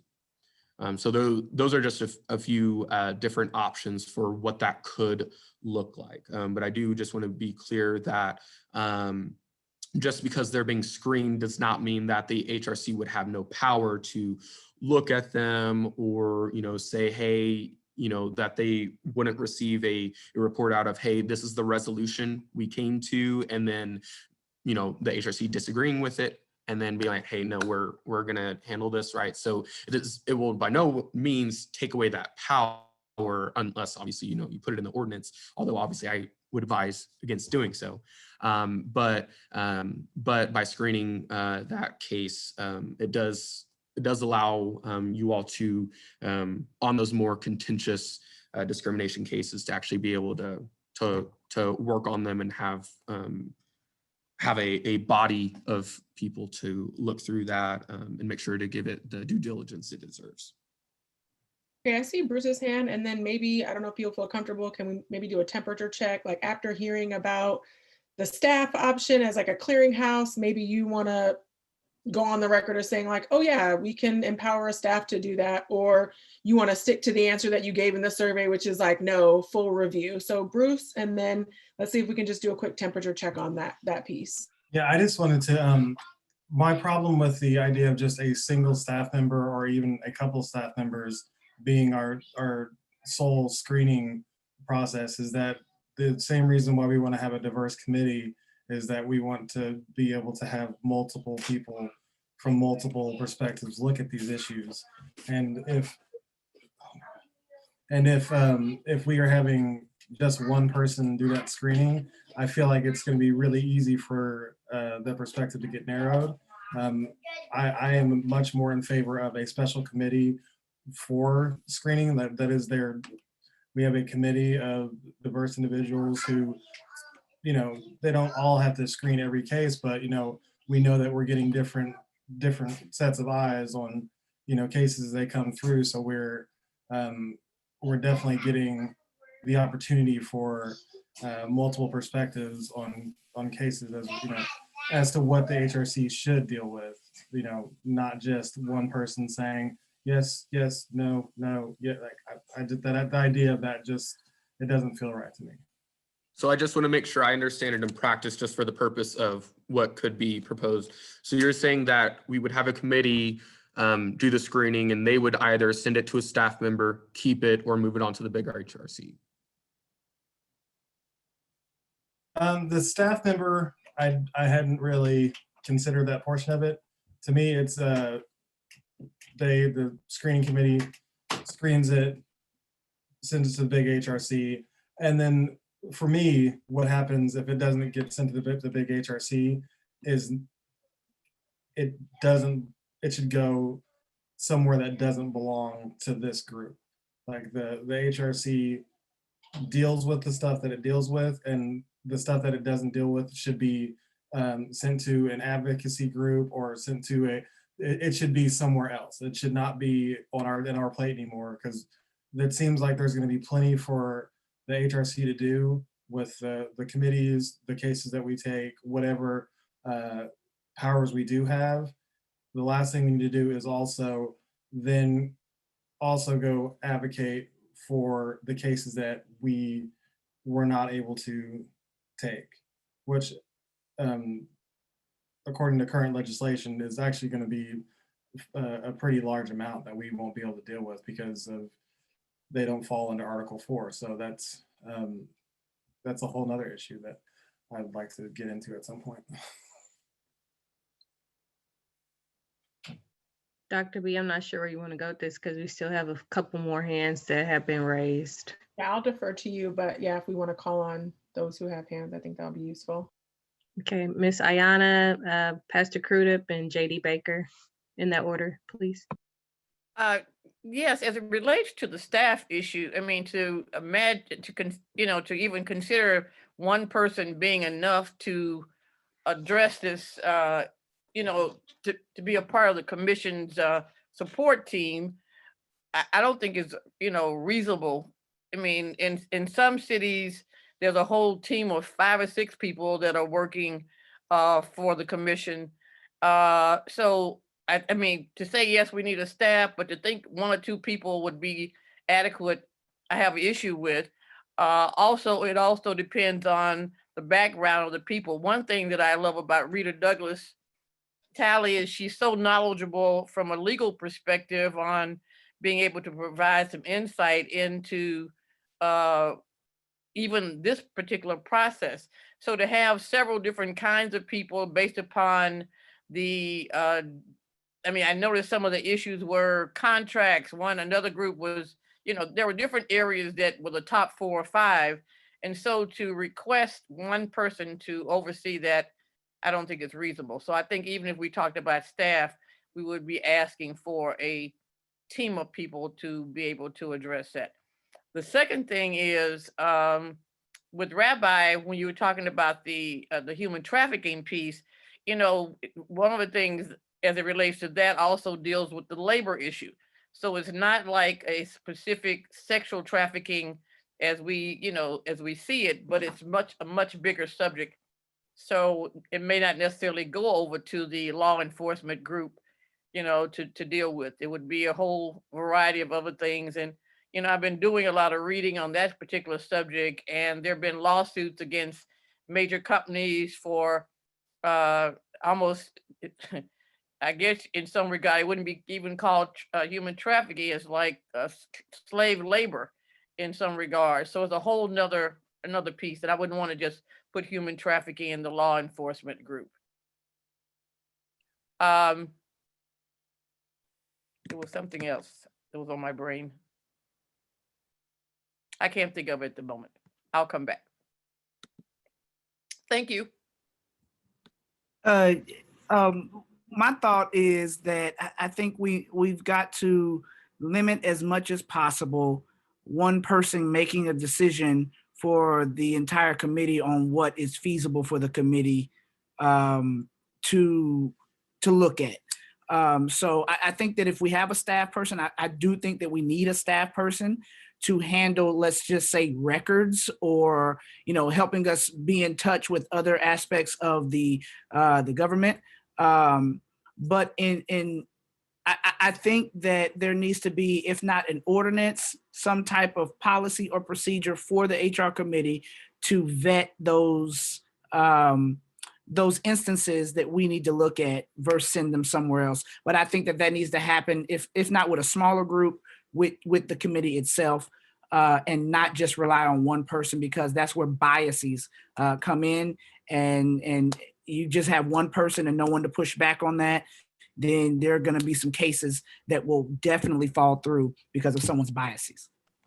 And just a point of information on that, to help, and this is something that I just, you know, advise people on, is that that is something that, as to your suggestion, yes, the group can create their own, you know, their own policy or practice as far as, you know, what they deem necessary to do screenings or not. And then with that, you can always have at the discretion of the HRC.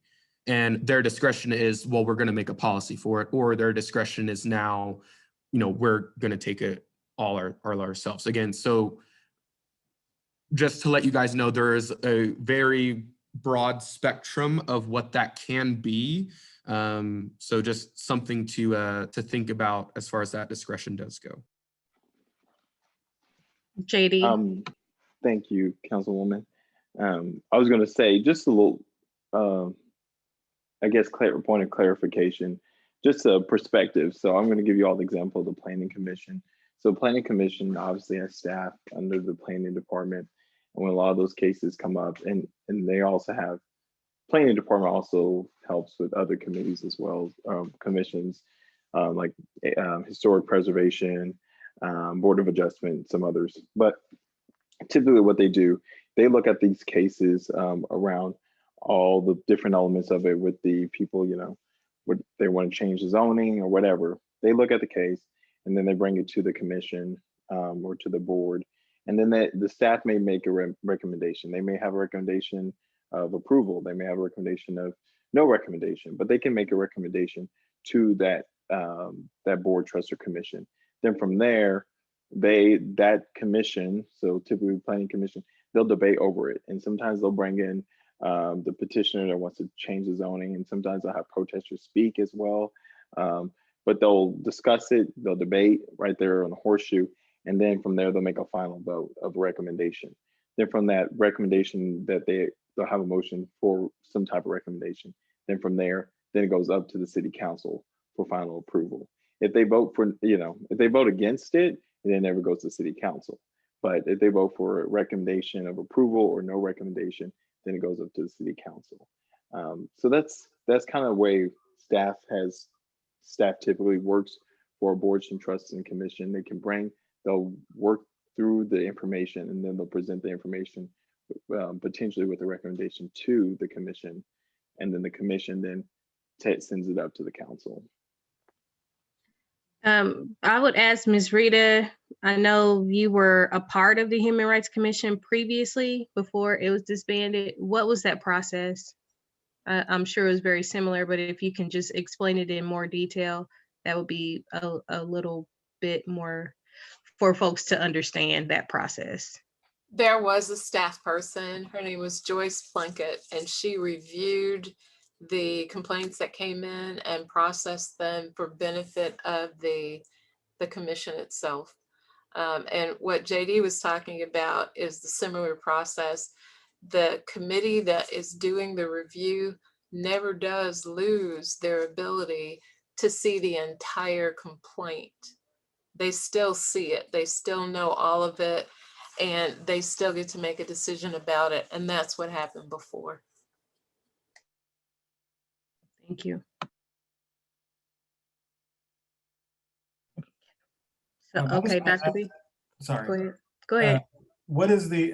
What do you think the possibility, especially to Mr. Baker there, of us actually having a setup that would be similar to the planning committee, that, you know, we're actually going to have enough funding, staff to have a similar process like that? Because it just from what I'm seeing from our past ordinance, it seemed like there was not an entire there wasn't a whole lot of support for the group as it was. I mean, obviously there's a renewed support because we're here doing this right now, but financially, I don't know what there's going to be. That's why, I mean, whenever it came to staff person, I was thinking staff person, not staff, because as Ms. Abrams said there, the full package of a staff person, you know, even if they're paid $10 an hour, is going to be upwards of $60,000, $70,000. So if we are having staff people, 3 to 5, now we're talking hundreds of thousands of dollars for our staff. And I just am curious as to whether or not that is actually a feasible realization. Maybe Ms. Rita can actually speak to that, if you don't mind, just from that legal standpoint. I would rather have that, please. Sure, and let me make sure I understand what you're asking. Whether or not there could be paid staff to review in a manner that's similar to what the Planning Commission now has?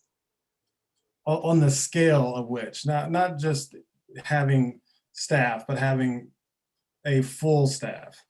You know, I could see us, you know, being able to have a staff member, but would we possibly be able to have a full staff that was, you know,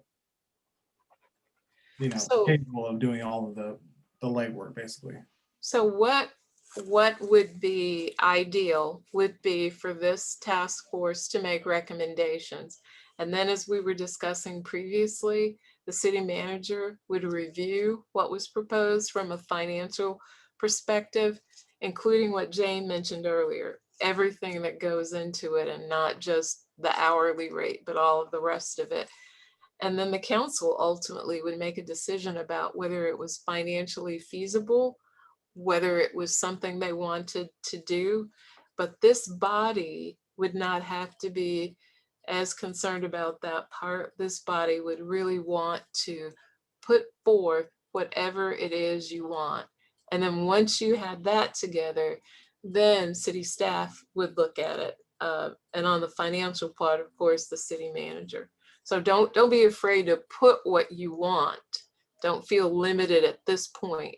Right now, it's the city hearing from the task force what you want. So Councilwoman Nice, to speak on that, I struggle to balance practicality and actual, you know, dreaming. Like, of course, there is my pie in the sky, what I would like this to be, but that is very unlikely that would actually make it to the city council. So building something that's more practical, that is the best version of what we think will get passed, seems a little smarter. But I mean, I'm just, once again, I'm a big ideas person.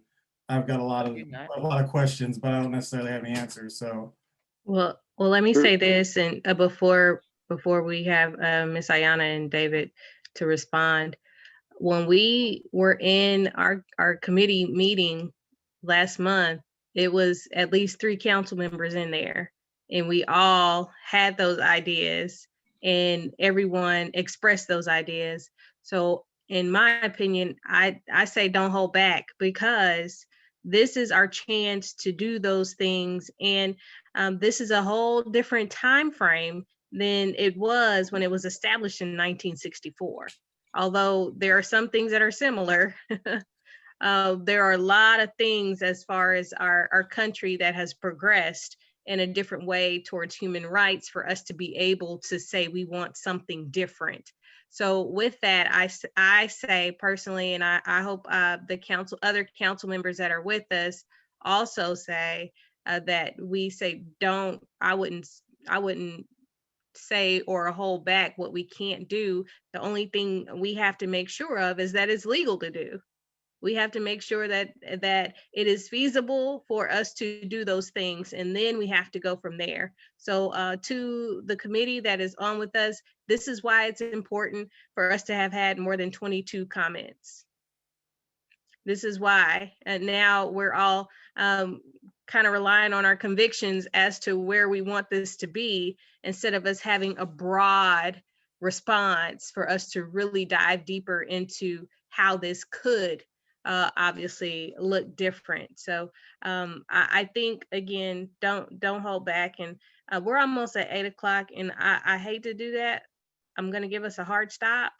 And I hope maybe we can continue it. And I'm going to rely on my co-chairs for that, because we'll be on for 2 hours. If we can go ahead and just create another meeting, because I feel as if we're probably going to have to go through this again. And even if we schedule it for a couple of weeks from now, or next week or the week after, in order for us to continue this, for all of us to maybe now have some other thoughts to sit back and look at and consider. And if you know other folks that you are friends with that are part of this human task force, please ask them if they did the survey. So we still have time to do those things. So I would suggest that we do that. So before, and I hope, David, you're okay with that.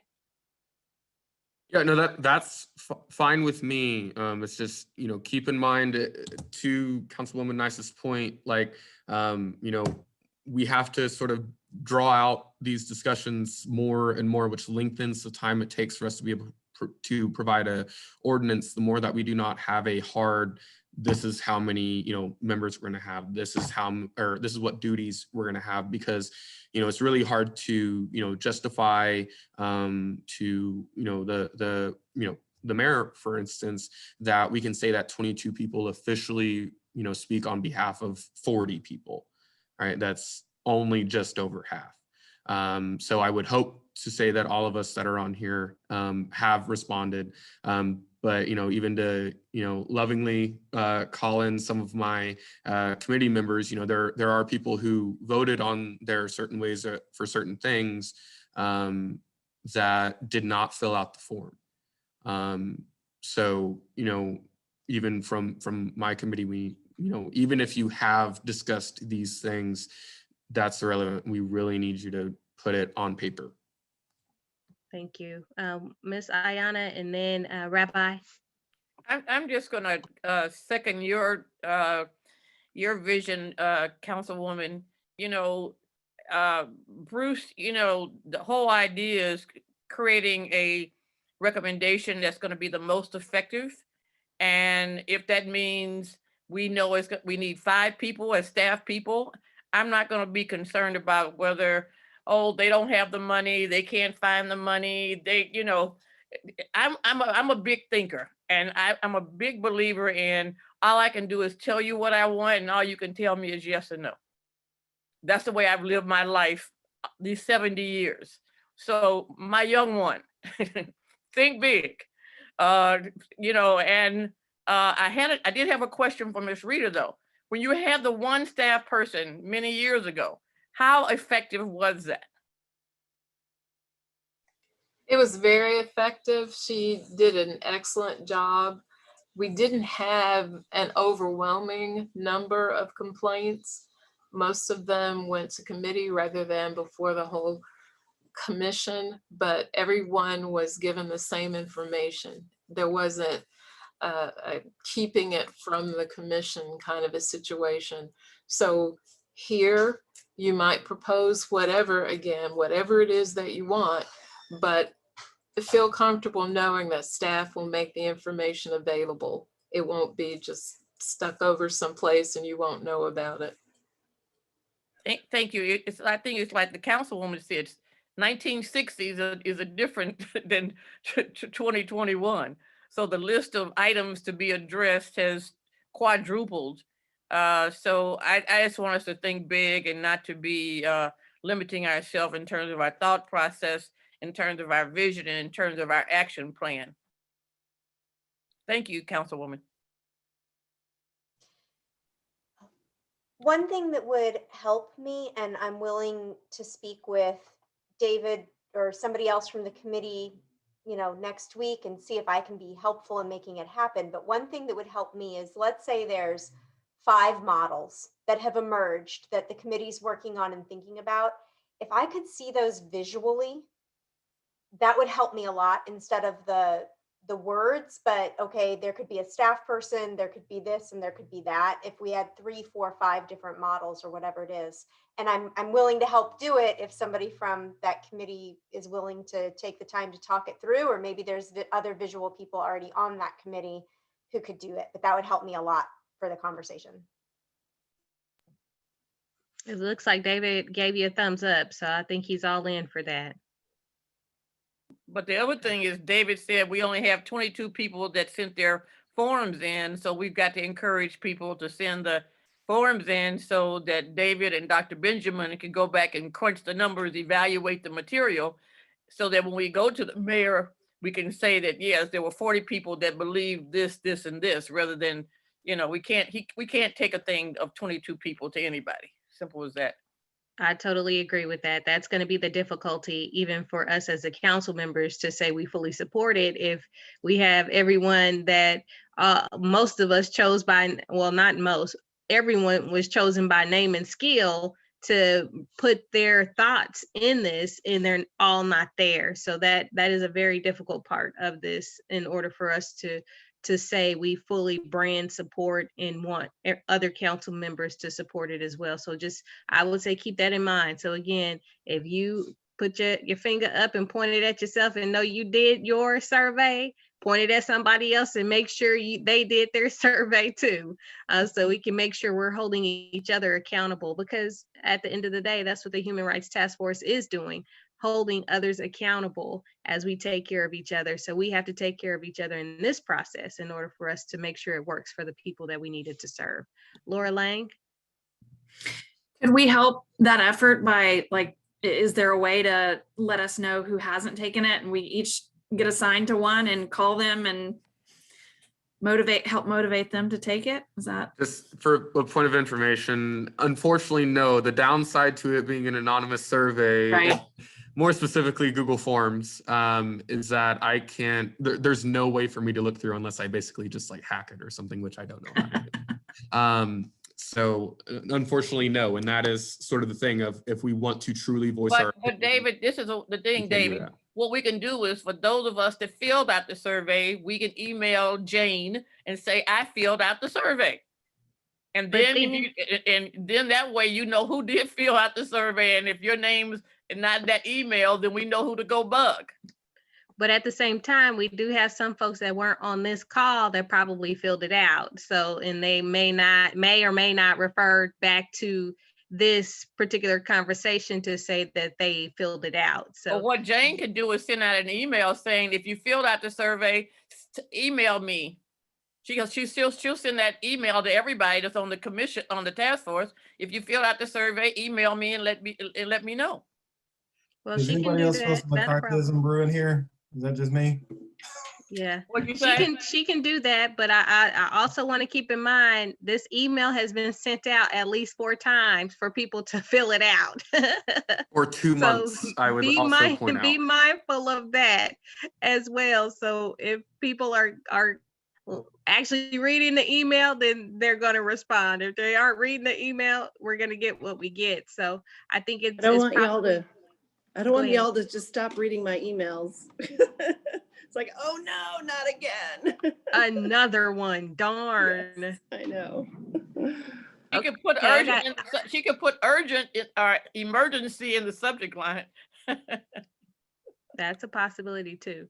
Well, I'm gonna go ahead and it's 8 o'clock. Give us a good hard stop.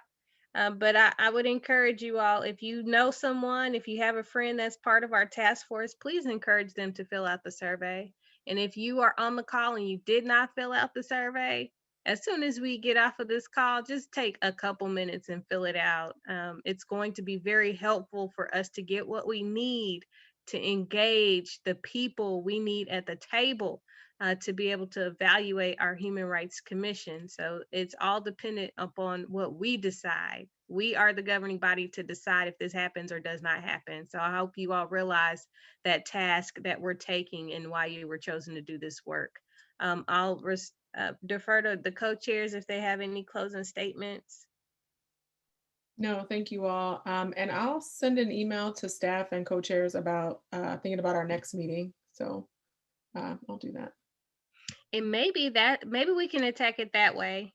Maybe if our co-chairs send the individual email to the folks in their group and ask them if they have filled it out. Maybe we could do it that way, since that way there are particular groups, people assigned to certain groups.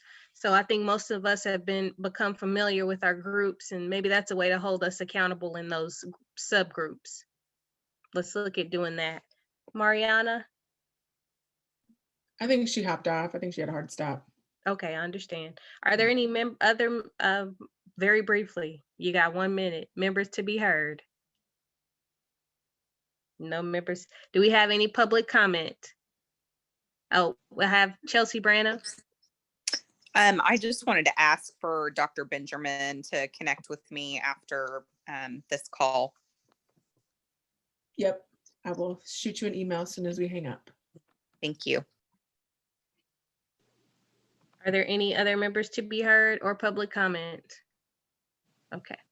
All right. With that, it is 8:02. We will adjourn, and thank you all for your time. And we look forward to continuing this conversation for our next go round, hopefully in the next couple of weeks. Have a wonderful evening.